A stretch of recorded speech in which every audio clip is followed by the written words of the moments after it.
Halo teman-teman, perkenalkan nama saya Kizia.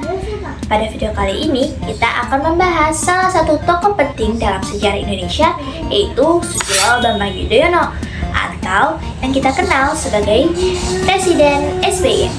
Beliau merupakan Presiden Republik Indonesia ke-6 yang menjabat selama 2 periode, yaitu dari tahun 2004 sampai 2009 dan tahun 2009 hingga 2014. Beliau juga dikenal sebagai presiden pertama yang pemilihannya dipilih oleh rakyat melalui pemilu tahun 2004. Hal ini menjadi tonggak penting dalam perkembangan demokrasi di Indonesia.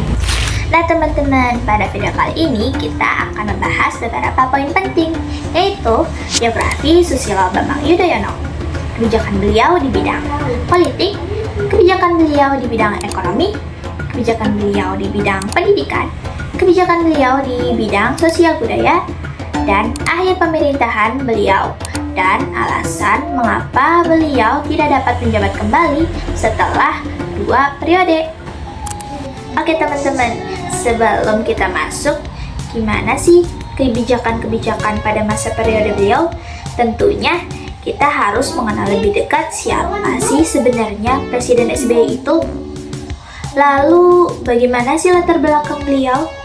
Bagaimana perjalanan pendidikan dan karirnya hingga akhirnya beliau menjadi Presiden Republik Indonesia? Oleh karena itu, mari kita bahas biografi beliau terlebih dahulu, yang akan dibahas oleh Vita Fadilatus Soleha. Di sini saya akan menjelaskan biografi dan kebijakan politik dari SBY. Nah, saya akan menjelaskan biografi. Namanya adalah Susilo Bambang Yudhoyono. Tempat tanggal lahir 19 September 1949 di Pacitan, Jawa Timur. Ayahnya bernama Raden Sukmajo sebagai guru, ibunya bernama Siti Habibah. Pendidikan SD Negeri 3 Pacitan, SMP Negeri 1 Pacitan, SMA Taruna Nusantara, Akademi Angkatan Bersenjata Republik Indonesia atau AKABRI, dan Akademi Militer Nasional AMN Magelang. Istrinya bernama Ani Yudhoyono, anaknya bernama Agus Hardimurti Yudhoyono, dan Edi Baskoro Yudhoyono. BY dikenal sebagai pemimpin yang tenang, visioner, serta aktif di bidang seni. Yang pertama yaitu kebijakan di bidang politik. Kira-kira apa saja sih langkah yang dilakukan oleh Presiden SBY untuk menjaga stabilitas politik dan demokrasi di Indonesia? Saya akan menjelaskan kebijakan politik pada masa SBY. Kebijakan politik pada masa SBY dibagi menjadi 5. Yang pertama, ada pembentukan Kabinet Indonesia Bersatu Jilid 1, berlaku dari 2004 sampai 2009. Dibentuk pada tanggal 21 Oktober 2004, mengalami perombakan reshuffle pada tahun 2005 dan 2007 untuk meningkatkan kinerja menteri. Kedua, ada pembentukan Kabinet Indonesia Bersatu Jilid 2 dari 2009 sampai 2014. Dibentuk pada tanggal 21 Oktober 2009, jadi beberapa kali pergantian posisi Menteri Keuangan tahun 2010 dan reshuffle besar pada 2011 untuk penyegaran kabinet. Yang ketiga, ada menganut trias politika. Pada masa SBY, trias politika diterapkan secara murni melalui prinsip checks and balance, saling mengontrol dan mengimbangi antara lembaga negara. Nah, trias politika ini dibagi menjadi 3. Pertama, ada eksekutif, presiden dan kabinet, menjalankan roda pemerintahan dan undang-undang. Kedua, ada legislatif, DPR dan DPD, memegang kekuasaan dan membentuk undang-undang dan mengawasi jalannya pemerintahan secara kritis. Ketiga, ada yudikatif, MA dan MK bertindak sebagai lembaga independen yang menegakkan keadilan dan menguji konstitusionalitas undang-undang. Artinya, SBY menekankan pada supremasi hukum, penguatan demokrasi agar tidak ada lembaga pun terlalu dominan. Keempat, ada sistem politik berdasarkan kedaulatan rakyat untuk memilih langsung melalui pemilu untuk memilih anggota legislatif DPR atau DPD dan pilpres langsung untuk memilih presiden dan wakil presiden. 5. Ada politik pencitraan, strategi untuk menjaga dan dukungan melalui kemampuan retorika internal serta kampanye jualan prestasi pemerintahan eksternal. Setelah kita membahas kebijakan politik, sekarang kita beralih ke kebijakan ekonomi. Kira-kira apa sih strategi yang dilakukan oleh pemerintah untuk menjaga pertumbuhan ekonomi dan menghadapi tantangan global? Yang pertama, pada tahun 2006, Presiden SBY berhasil melunasi sisa utang Indonesia kepada IMF lebih cepat dari jadwal. Artinya bahwa kondisi ekonomi Indonesia pada saat itu sudah lebih stabil dibandingkan masa krisis 1998. Dengan ini, Indonesia dianggap sudah lebih mandiri dan tidak lagi bergantung pada lembaga internasional. Yang kedua adalah program BLT atau bantuan langsung tunai. Program ini dituju untuk masyarakat miskin sebagai kompensasi atas naiknya harga BBM. Kenapa BLT itu perlu? Karena kalau harga BBM naik, tentu saja kebutuhan pokok masyarakat juga ikut naik. BLT ini bertujuan untuk menjaga daya beli masyarakat agar tidak terlalu terdampak. Tapi pada program ini juga ada kendala, seperti bantuan yang tidak tepat sasaran. Nah, yang ketiga adalah konversi minyak tanah ke LPG. Pemerintah mengganti seluruh penggunaan minyak tanah dengan gas LPG. Hal ini tujuannya untuk mengurangi subsidi yang membebani negara, terus menghemat anggaran dan mengurangi ketergantungan dalam penggunaan BBM. Program ini cukup besar dampaknya loh, karena hampir sebagian besar rumah tangga beralih ke gas LPG. Pengendalian inflasi dan nilai tukar.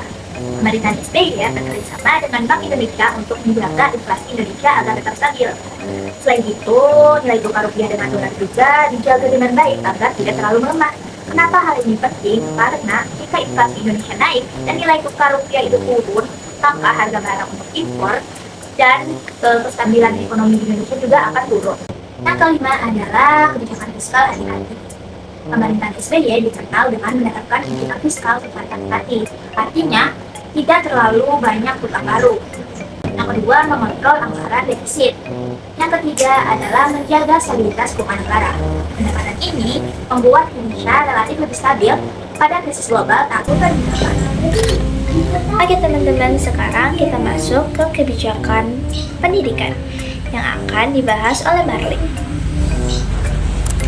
Nah, untuk materi selanjutnya itu ada kebijakan pendidikan dan sosial budaya pada masa pemerintahan Susilo Bambang Yudhoyono. Nah, yang pertama itu kebijakan pendidikan. Nah, pada bidang ini pemerintah meningkatkan biaya pendidikan sebesar 20% dari APBN. Nah, ini dilakukan sebagai bentuk komitmen untuk mencerdaskan bangsa.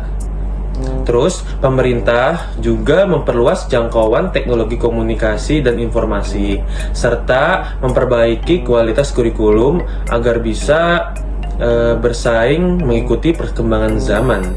Nah, terus pemerintah juga memberikan BOS atau bantuan operasional sekolah untuk meningkatkan fasilitas dan juga untuk meringankan biaya pendidikan.